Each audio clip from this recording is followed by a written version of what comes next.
जय हिंद। शुरू करते हैं आज की क्लास।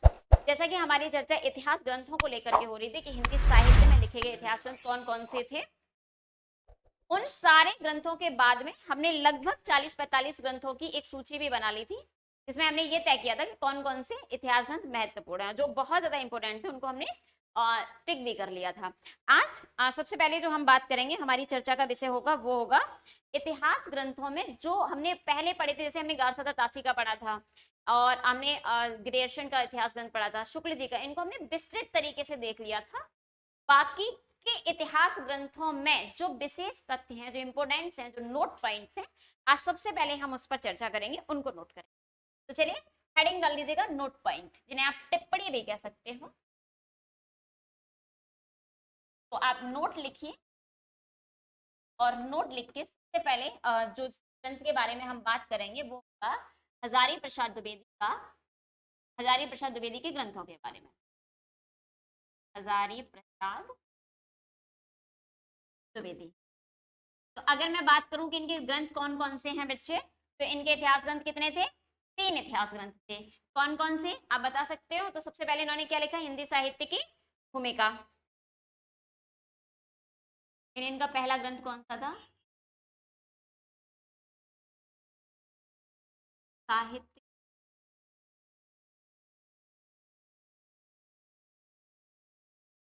और ये बेटा कब था, जरा बताइए? 1940 में। यहाँ तक स्पष्ट है? उसके बाद इन्होंने दूसरा ग्रंथ कौन सा लिखा? हिंदी साहित्य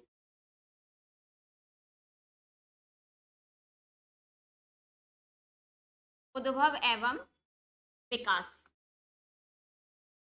और ये कब था बच्चे? ये था हमारा 1952, 1952। और तीसरा ग्रंथ उन्होंने एक और लिखा, आदिकाल की भूमिका, या हिंदी साहित्य का आदिकाल। हिंदी साहित्य का आदिकाल। और ये इन्होंने कब लिखा? 1952, 1952 में। यहाँ तक तो हम पढ़ चुके थे, इतनी सारी बातों को तो हमने स्पष्ट कर ही लिया था। इसके बाद हम बात करते हैं इनके ग्रंथों में महत्वपूर्ण विशेष पॉइंट्स क्या थे। तो सबसे पहला विशेष पॉइंट जो बच्चे इनके में था ना, वो ये था कि इन्होंने आचार्य रामचंद्र शुक्ल ने बच्चे, जिसको वीर गाथा काल का था, यानी हिंदी साहित्य का जो स्टार्टिंग पॉइंट था, तो इन्होंने क्या किया, यानी हजारी प्रसाद द्विवेदी ने, आप लिख लीजिए हजारी, या ऐसे शॉर्ट में लिख लेते हैं हम, द्विवेदी जी ने वीर गाथा काल को,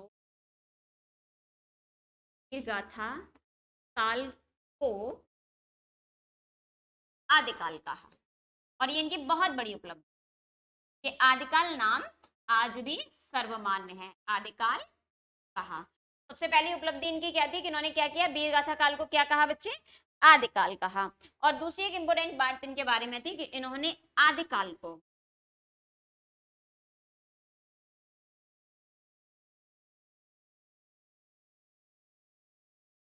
आदिकाल को अत्यधिक विरोधों एवं व्याघातों का काल कहा। अत्यधिक व्याघातों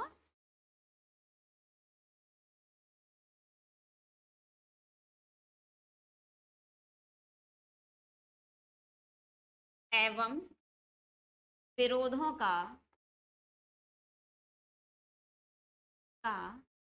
काल कहा।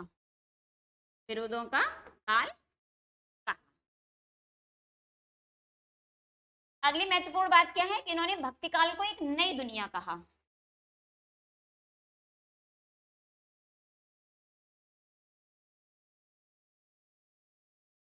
काल को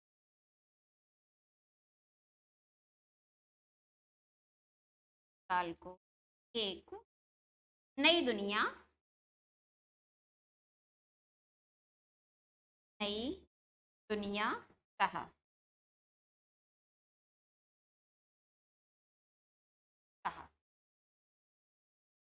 और एक और इंपोर्टेंट बात इनके भक्ति काल के विषय में क्या है कि इन्होंने भक्ति काल का समग्र चिंतन किया। समग्र चिंतन से मतलब जैसे शुक्ल जी ने बच्चे क्या किया था, शुक्ल जी ने भक्ति काल को डिवाइड किया। डिवाइड कैसे किया कि पहले 2 भागों में डिवाइड किया, कैसे, सगुण और निर्गुण। फिर उनके भी 2-2 भाग किए, यानी 4 भागों में डिवाइड किया। जबकि इन्होंने क्या किया, इन्होंने पूरे भक्ति काल को एक ही, यानी इन्होंने विश्लेषणात्मक पद्धति का प्रयोग न करते हुए भक्ति काल को संश्लेषणात्मक पद्धति में उल्लेखित किया। तो लिख लीजिए, संपूर्ण भक्ति काल को, संपूर्ण भक्ति काल को, संपूर्ण भक्ति काल को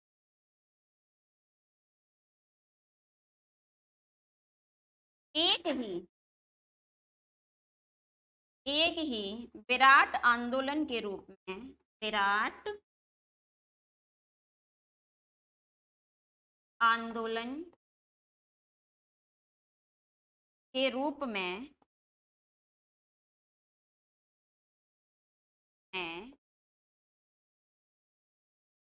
व्याख्यायित किया, व्याख्यायित। और यहाँ आप कोष्टक में नोट कर लीजिए जिससे कि आपको याद रहे कि शुक्ल जी ने भक्ति काल के लिए क्या किया था। तो बच्चे, शुक्ल जी ने भक्ति काल का विवरण करते हुए किस पद्धति का प्रयोग किया, विश्लेषणात्मक, विश्लेषण।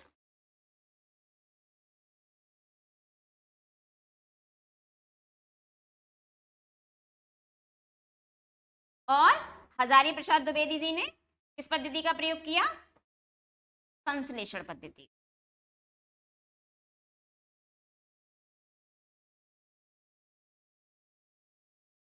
संश्लेषण पद्धति।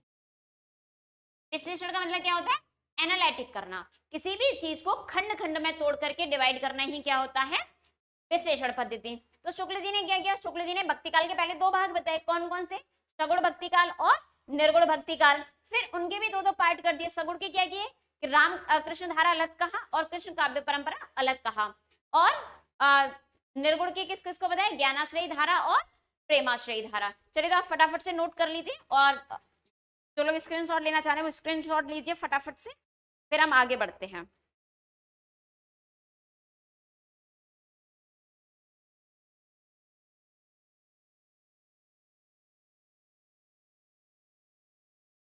एक पॉइंट और शुक्ल जी के बारे में नोट करना है, तो चलिए।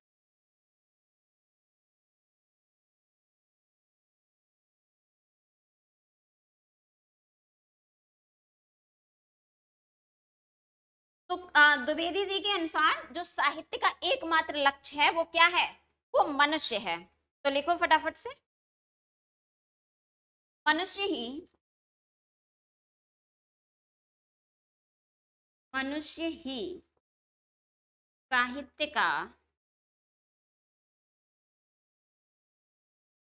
मनुष्य साहित्य का लक्ष्य है। ये स्टेटमेंट भी कई बार पूछा जाता है कि ये कथन किसका है। बच्चे, ये कथन किसका है, हजारी प्रसाद द्विवेदी का। और ये किसने कहा, उन्होंने, इनकी रचना थी अशोक के फूल, एक निबंध लिखा था इन्होंने, अशोक के फूल।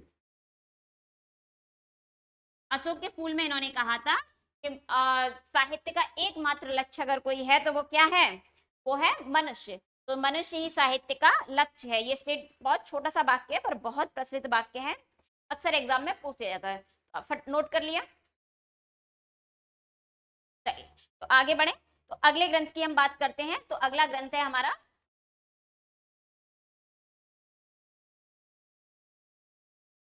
गणपत चंद्रगुप्त का, गणपत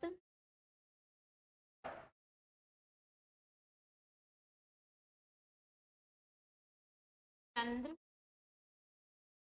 और इनके ग्रंथ का नाम क्या है, साहित्य का वैज्ञानिक इतिहास, साहित्य का वैज्ञानिक,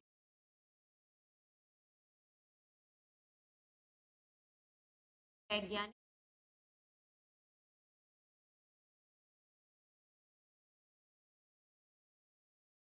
और इस ग्रंथ में इन्होंने क्या किया, इस ग्रंथ की महत्वपूर्ण विशेषता तो पहले यही है कि वैज्ञानिक पद्धति पर लिखा गया पहला ग्रंथ है। लेकिन इसमें एक बहुत इंपॉर्टेंट पॉइंट ये है कि इस ग्रंथ के अंतर्गत, यानी हिंदी साहित्य कि वैज्ञानिक इतिहास में इन्होंने शुक्ल जी की कई धारणाओं का खंडन किया। इन्होंने अर्थात गणपत चंद्रगुप्त इन्होंने शुक्ल जी की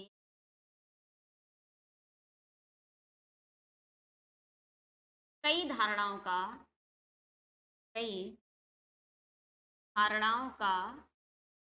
खंडन किया। कई धारणाओं का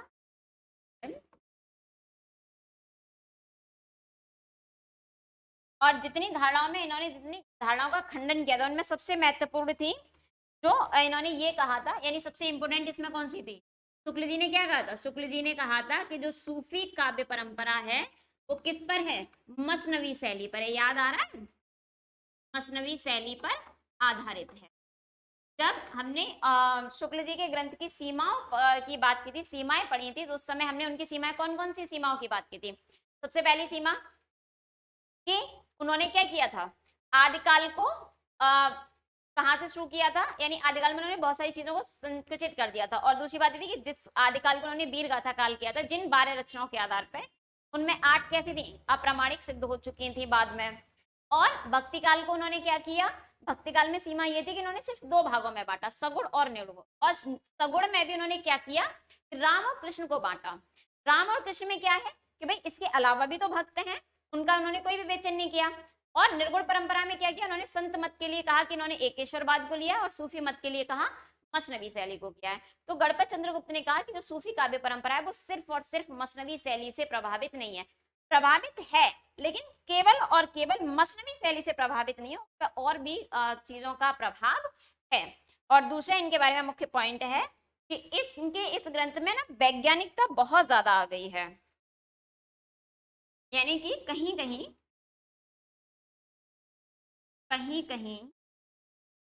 वैज्ञानिकता हावी हो गई है, कहीं कहीं अति वैज्ञानिकता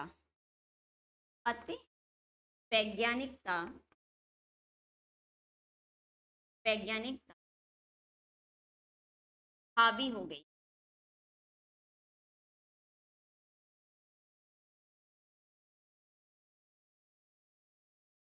और एक और बात है कि काल विभाजन बहुत ज्यादा है।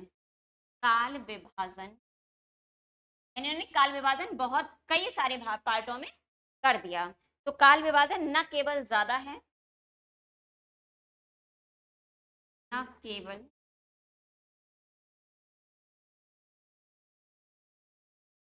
न सिर्फ ज्यादा,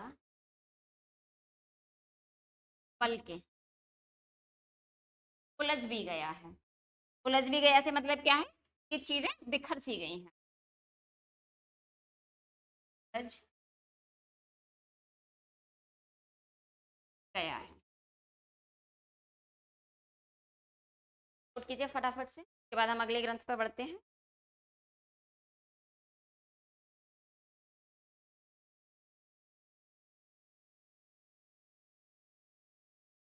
क्लियर?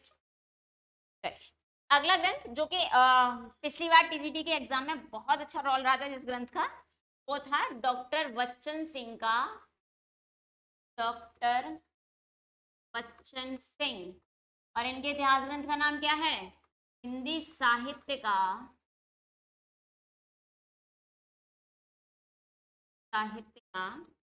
इतिहास।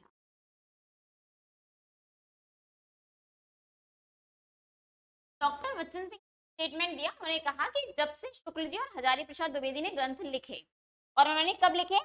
और शुक्ल जी ने लिखा 1929 में, और हजारी प्रसाद द्विवेदी ने पहला ग्रंथ लिखा 1940 में। तो डॉक्टर बच्चन सिंह ने कहा कि जब से इन दो लोगों ने ग्रंथ लिखे या शुक्ल जी ने ग्रंथ लिखा, उसके बाद से कोई इतिहास ग्रंथ आया ही नहीं।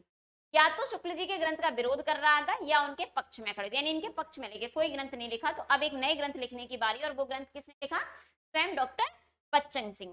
तो अब इनके ग्रंथ में जो महत्वपूर्ण विशेषताएं थी वो कालों को लेकर थी, यानी आदिकाल को लेकर के इनका जो स्टेटमेंट था, भक्ति काल को लेकर था या रीतिकाल को लेकर। सबसे पहले हम बात करते हैं आदिकाल की। अर्थात आदिकाल से मतलब क्या है कि इन्होंने आदिकाल को क्या कहा, आदिकाल के विषय में क्या कहा। तो ये इन्होंने साफ साफ स्टेटमेंट दिया कि आदिकाल नाम भ्रामक है, और क्योंकि इनका स्टेटमेंट है तो एकल उद्धरण में बंद करते हैं। आदिकाल नाम भ्रामक है, भ्रामक है।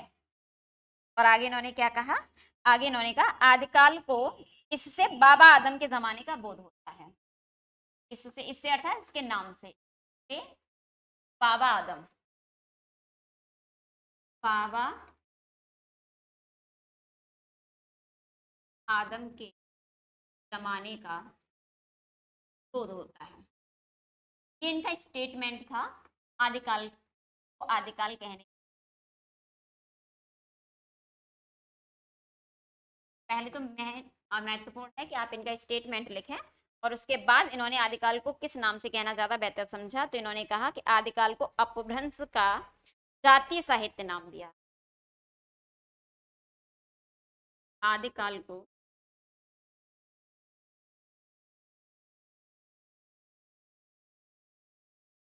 अपभ्रंश काल, अपभ्रंश काल जातीय साहित्य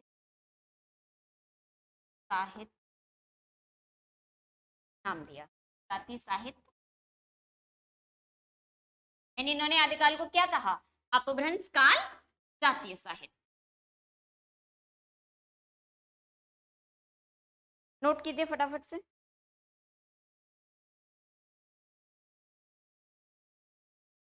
नोट कर लिया कि इन्होंने आदिकाल को क्या कहा, अपभ्रंश जातीय साहित्य। अगर एग्जामिनर पूछ ले कि आदिकाल को अपभ्रंश जातीय साहित्य किसने कहा, तो किसने कहा, डॉक्टर बच्चन सिंह ने। और किस ग्रंथ में कहा, हिंदी साहित्य का दूसरा इतिहास। तो अगला पॉइंट लिखिए कि भक्ति काल के विषय में इन्होंने क्या किया, इन्होंने कहा कि भक्ति काल को तो शुक्ल जी ने क्या कहा था, उत्तर मध्य, सॉरी शुक्ल जी ने उसके लिए कहा था भक्ति काल को पूर्व मध्यकाल। तो उन्होंने कहा कि भक्ति काल को मध्यकाल नहीं कहना चाहिए, भक्ति काल को मध्यकाल कहना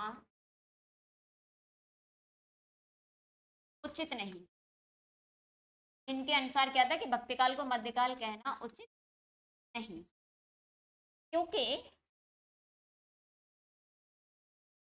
इससे अर्थात भक्ति काल को मध्यकाल कहने से, इससे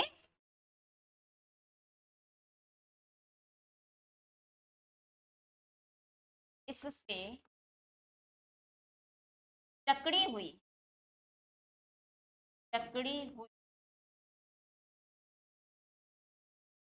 मनोवृत्ति का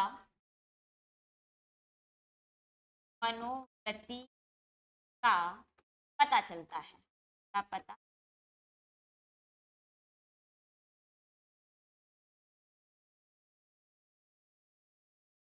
यानी इन्होंने इस बात पे भी आपत्ति उठाई कि भक्ति काल को मध्यकाल ना कहा जाए, क्योंकि जो लोग मतलब शुक्ल जी ने आदि भक्ति काल को क्या कहा था, मध्यकाल कहा था। और इनको लगता था कि भक्ति काल को जैसे ही आपने मध्यकाल का, तो ऐसा पता लगता है कि आपका जो मनोवृत्ति है, जो समझने की क्षमता है, वो एक खास जगह पर जाकर के टिक गई है। अगला स्टेटमेंट लिखो, यानी अगली बात करते हैं इनकी रीतकाल के बारे में। तो रीतकाल के बारे में इन्होंने कहा कि रीतकाल को उत्तर मध्यकाल कहना, रीतकाल को उत्तर मध्यकाल कहना, उत्तर मध्यकाल कहना गणितीय खेल लगता है, गणितीय खेल है, गणितीय। एग्जाम में अगर एग्जामिनर आपसे ये पूछ ले कि रीतकाल को उत्तर मध्यकाल कहना गणितीय खेल किसने माना, तो किसने माना, बच्चन सिंह ने। और भक्तिकाल को मध्यकाल कहना जकड़ी मानसिक मनोवृत्ति को भी किसने माना, किसने, डॉक्टर बच्चन सिंह ने। तो नोट कीजिए फटाफट से।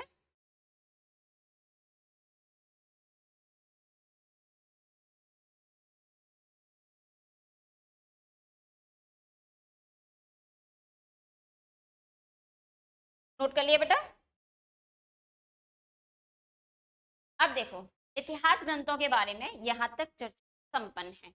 अब हम एक ऐसे आलोचक के बारे में बात करेंगे आगे बढ़ने से पहले, जिसने कोई भी व्यवस्थित इतिहास ग्रंथ तो नहीं लिखा, लेकिन उस आलोचक की जो इतिहास बोध था या इतिहास को समझने की जो दृष्टि थी वो बहुत अच्छी थी, बहुत उत्कृष्ट थी। और इसका पता हमें कहां से चलता है? इसका पता जो उसने आलोचनात्मक रचनाएं लिखी उससे पता चलता है। सबसे पहले इस राइटर का नाम डालिए, डॉक्टर रामविलास शर्मा। डॉक्टर रामविलास शर्मा। मैं फिर स्पष्ट कर दूं कि इन्होंने कोई भी इतिहास ग्रंथ नहीं लिखा, लेकिन इनमें इतिहास बोध बहुत अच्छा था, इतिहास दृष्टि इनकी बहुत बेहतर थी, इसीलिए इनके बारे में यहाँ पे चर्चा हो रही है। क्योंकि एग्जाम में भी बहुत अच्छा रोल रखते हैं, मतलब रोल रखने से मतलब एग्जाम में डॉक्टर रामविलास शर्मा से संबंधित बहुत सारे प्रश्न आते हैं। तो सबसे पहले इनके बारे में लिखिए कि डॉक्टर रामविलास शर्मा, डॉक्टर रामविलास शर्मा मार्क्सवादी चिंतक। यह शर्मा, डॉक्टर शर्मा मार्क्सवादी चिंतक व इतिहासकार थे। इतिहासकार है, यानी सबसे पहली चीज तो इनके बारे में याद रखनी है, मार्क्सवादी है। अब इनके स्टेटमेंट के बारे में बात कर लेते हैं। तो इनका जो एक महत्वपूर्ण स्टेटमेंट है तो वो ये है कि इन्होंने संपूर्ण हिंदी को, डॉक्टर रामविलास शर्मा ने की सबसे महत्वपूर्ण अवधारणा, देखिए डॉक्टर शर्मा की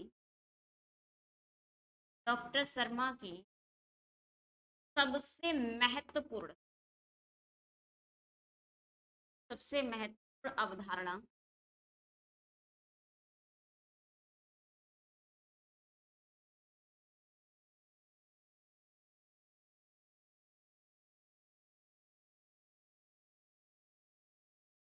हिंदी जाति की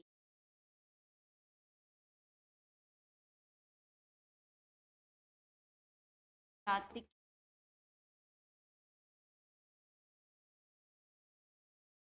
की अवधारणा इनकी सबसे इंपॉर्टेंट क्या है? इन्होंने हिंदी जाति शब्द का प्रयोग, सबसे पहली बात। अब हिंदी जाति से अर्थ वो नहीं है, हिंदी जाति से अर्थ है हिंदी बोलने वाले लोग। चाहो तो या नोट पॉइंट में लिख सकते हो कि हिंदी जाति से अभिप्राय, हिंदी जाति से अभिप्राय हिंदी भाषी व्यक्ति, हिंदी भाषी यानी हिंदी भाषा वाले, हिंदी भाषी है। और ये इनकी सबसे इंपोर्टेंट अवधारणाओं में से एक है। ये मार्क्सवादी चिंतक थे, तो अपने आप में बेहद इंपॉर्टेंट बात है। लेकिन इसके अलावा सबसे इंपॉर्टेंट बात इनके बारे में यही आती है क्या, कि इन्होंने संपूर्ण हिंदी साहित्य को क्या कहा, एक हिंदी जाति के नाम से बोध किया। अब चलो आगे बात करते हैं। और इन्होंने क्या किया कि हिंदी साहित्य का जो पूरा इतिहास था उन्होंने आदिकाल, भक्तिकाल, रीतिकाल इस तरह से नहीं डिवाइड किया, बल्कि दो भागों में डिवाइड किया। तो लिखो, इन्होंने क्या कहा कि साहित्य की कितनी धारा है? साहित्य धारा। और इनके अनुसार सिर्फ दो ही धारा थी। किसके अनुसार? डॉक्टर रामविलास शर्मा के अनुसार। तो पहली धारा थी रीतिवादी, रीतवादी धारा, और दूसरी थी लोक जागरणवादी, लोक जागरणवादी धारा। यानी इन्होंने कितनी धाराओं में डिवाइड किया? दो धाराओं में। सबसे पहले रीतिवादी और लोक जागरणवादी। अब इनके अनुसार जो रीतिवादी धारा थी उसमें आपका जो आप जैसे मतलब सामान्य इतिहास का जैसे आदिकाल और क्या कहते हैं, रीतिकाल कहते हैं, उसको इन्होंने रखा। यानी कि इन्होंने क्या कहा, रीतिकाल में दो धाराएं, रीतिवादी में दो धारा बताई। एक कौन सी बताई? यानी जो वीर गाथा काल था, शुक्ल जी ने से वीर गाथा काल कहा, उसे इन्होंने कहा रीतवाद की प्रथम उत्थान। तो पहला था इनका रीतवाद का प्रथम उत्थान।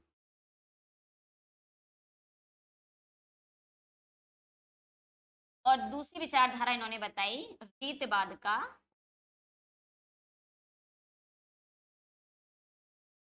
बाद का द्वितीय उत्थान।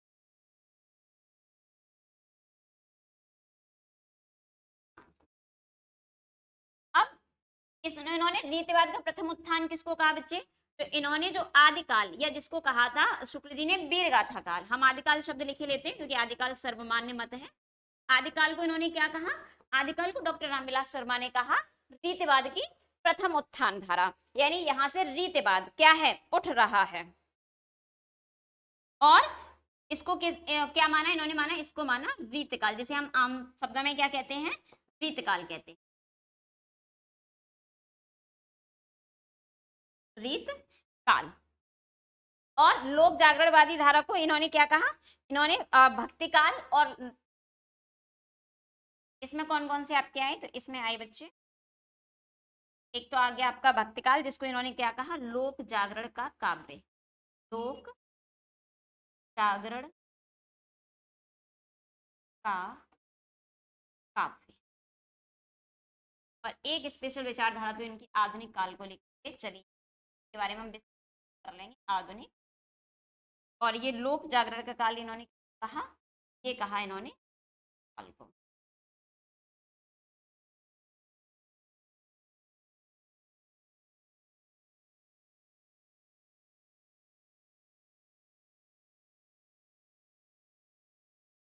एक बात कही थी कि जो आदिकाल है ना,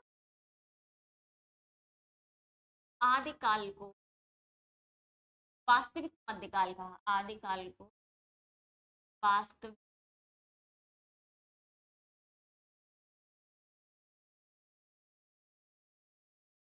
मध्यकाल कहा।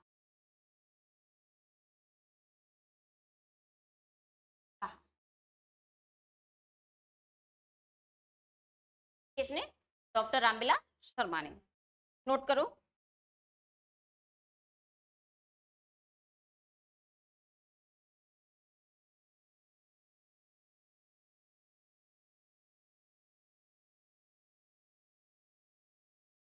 ये समझ में आ गया? यानी इन्होंने संपूर्ण हिंदी साहित्य को कितनी धाराओं में डिवाइड किया? 2 धाराओं में, रीतिवादी धारा और लोक जागरणवादी धारा। रीतिवादी धारा को भी इन्होंने 2 भागों में डिवाइड किया, रीतिवाद का प्रथम उत्थान और रीतिवाद का द्वितीय उत्थान। प्रथम उत्थान से इनका अर्थ था लोक आदिकाल और द्वितीय उत्थान से इनका अर्थ था रीतिकाल। लोक जागरणवादी धारा में भी 2 महत्वपूर्ण पार्ट आए, यानी जिसको हमने इन्होंने लोक जागरण का काव्य जिसको कहा वो क्या था? भक्तिकाल। और आधुनिक काल के विषय में भी इनका यही मानना था। तो आप इनके कुछ नोट पॉइंट्स लिखते हैं आदिकाल और भक्तिकाल और आधुनिक काल के विषय में। सबसे पहले भक्तिकाल के विषय में लिखिए कि उन्होंने भक्तिकाल के विषय में 2 महत्वपूर्ण कवि हुए इनके, कबीरदास और तुलसीदास। तो इन्होंने उनके विषय में कहा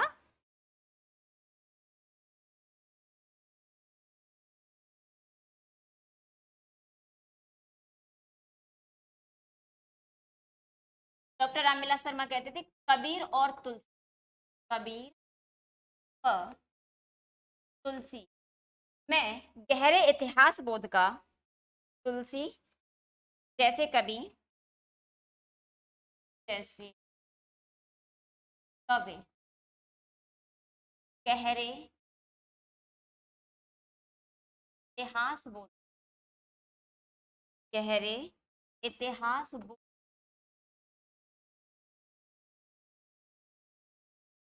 संपन्न थे, संपन्न थे, क्योंकि उन्होंने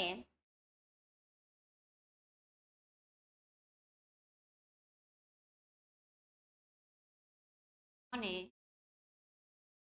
समय की, अपने समय सामंती ताकतों से, अपने समय की सामंती ताकतों,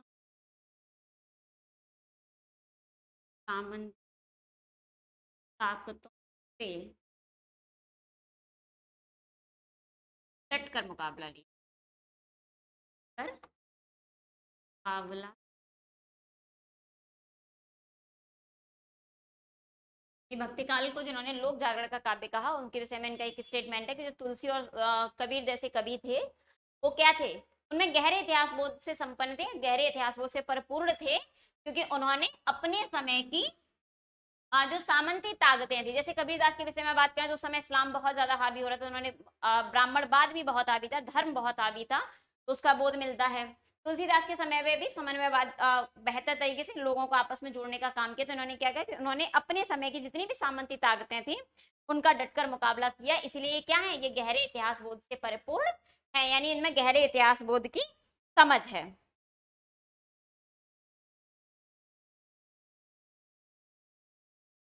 और भारतेंदु हरिश्चंद्र जो का युग था, तो उन्होंने कहा भारतेंदु के विषय में, भारतेंदु युग के विषय में, भारतेंदु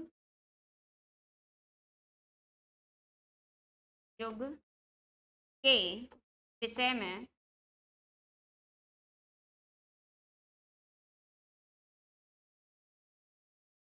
इनका क्या मानना था, भारतेंदु युग के विषय में इन्होंने क्या कहा, भारतेंदु युग के विषय में उन्होंने कहा, उन्होंने विदेशी पूंजीवाद को, विदेशी पूंजीवाद, विदेशी पूंजीवाद के कमजोर होने के,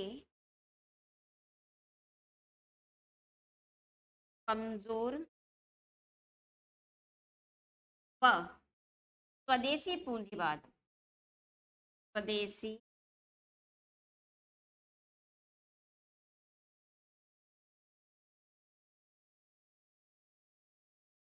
स्वदेश वाद के उभरने को, उभरने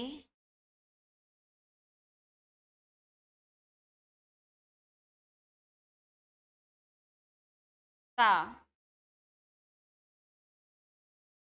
समय बताया, इसका काल बताया।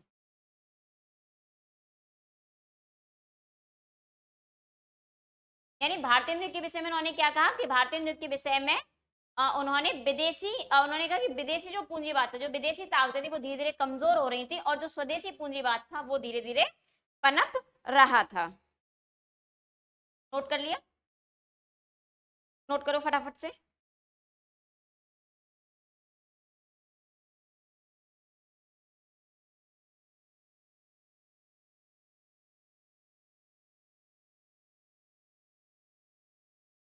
और महावीर प्रसाद द्विवेदी के विषय में इनका मानना है, डॉक्टर शर्मा के अनुसार, डॉक्टर शर्मा के अनुसार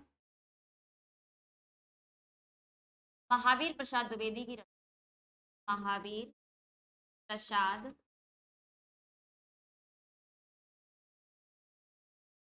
रचना संपत्ति शास्त्र की रचना,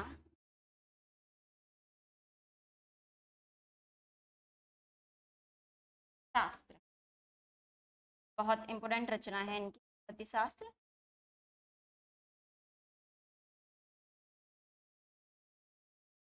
शास्त्र आर्थिक शोषण और शास्त्र आर्थिक शोषण व आर्थिक शोषण व दमन की वास्तविकता का दमन की वास्तविकता, वास्तविकता पर्दाफाश करता, पर्दा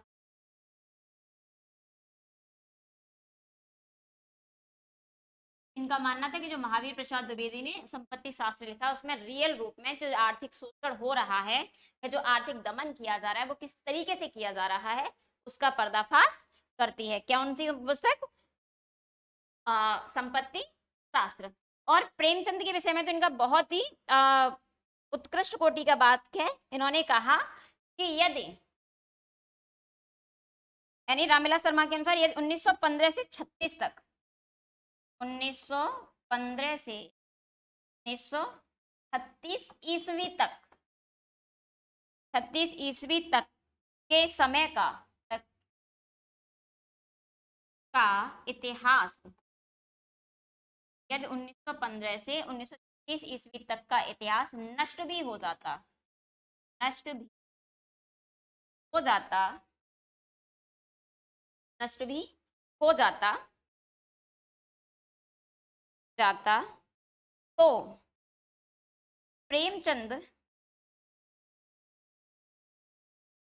प्रेमचंद के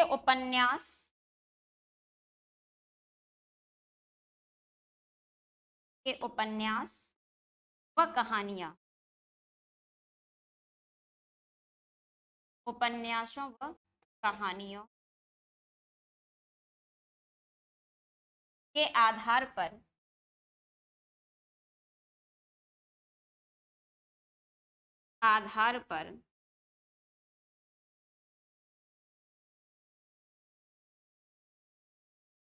से ज्यादा प्रामाणिकता के साथ, ज्यादा प्रामाणिकता के साथ लिखा जा सकता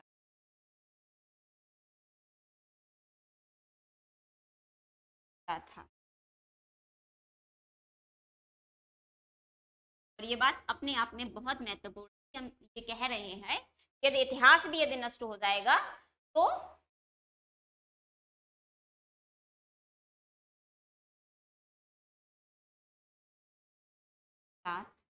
लिखा जा सकता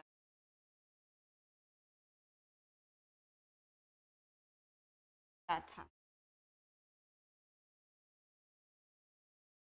और ये बात अपने आप में बहुत महत्वपूर्ण है। हम ये कह रहे हैं कि यदि इतिहास भी यदि नष्ट हो जाएगा तो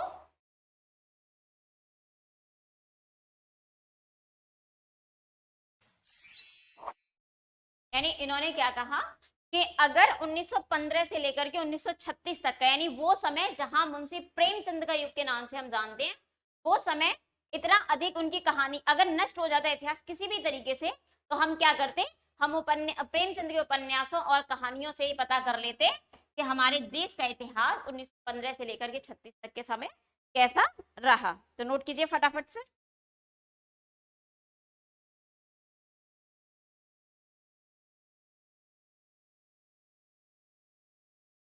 चलिए तो रिपीट कर लें, आज हमने जिन जिन विशेष तथ्यों के बारे में चर्चा की उन पर।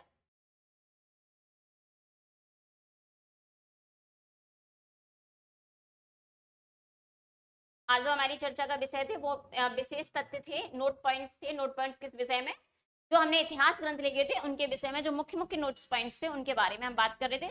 सबसे पहले हमने बात करी थी हजारी प्रसाद द्विवेदी के विषय में, और हजारी प्रसाद द्विवेदी ग्रंथ के विषय में हमने क्या बात करी कि हजारी प्रसाद द्विवेदी के ग्रंथ में सबसे पहले क्या था, इन्होंने वीर गाथा काल को क्या कहा, आदिकाल कहा। दूसरी महत्वपूर्ण बात, आदिकाल को उन्होंने अत्यधिक व्याघातों और विरोधों का युग कहा। और उसके आगे उन्होंने भक्ति काल को क्या कहा, एक नई धारा कहा, एक नई दुनिया कहा। और पूरे के पूरे भक्ति काल को उन्होंने सिर्फ एक विराट आंदोलन कहा। यानी कि हम कह सकते हैं कि शुक्ल जी ने जिस भक्ति काल का विश्लेषण करके अध्ययन किया, विश्लेषण पद्धति से अध्ययन किया, द्विवेदी जी ने उसी को संश्लेषण पद्धति से उसका अध्ययन किया। और एक महत्वपूर्ण स्टेटमेंट कि मनुष्य ही साहित्य का लक्ष्य होता है, और ये स्टेटमेंट उन्होंने किस में दिया, यानी ये कथन उनका कहां से लिया गया, अशोक के फूल निबंध से लिया गया है। अगली हमारी बात हुई गणपत चंद्रगुप्त के इतिहास, और गणपत चंद्रगुप्त का इतिहास कौन था, हिंदी साहित्य का वैज्ञानिक इतिहास।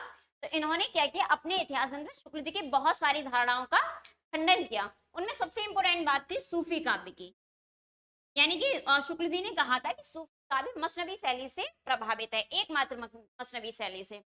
और दूसरी उनकी सीमा यह थी कि कहीं कहीं इनके ग्रंथ में अति वैज्ञानिकता हावी हो गई, यानी कहीं हमें ऐसा भी लगता है उस ग्रंथ को पढ़ के कि साहित्य का ग्रंथ ना पढ़ करके हम इतिहास का ग्रंथ पढ़ रहे हैं। काल विभाजन न सिर्फ बहुत ज्यादा था बल्कि बहुत ज्यादा बेतरतीबी आ गई है, बहुत ज्यादा उलझ भी गया है। इसके बाद हमने बात करी डॉक्टर बच्चन सिंह के इतिहास में। डॉक्टर बच्चन सिंह का सबसे पहला मेन तो यही था कि डॉक्टर बच्चन सिंह ने कहा कि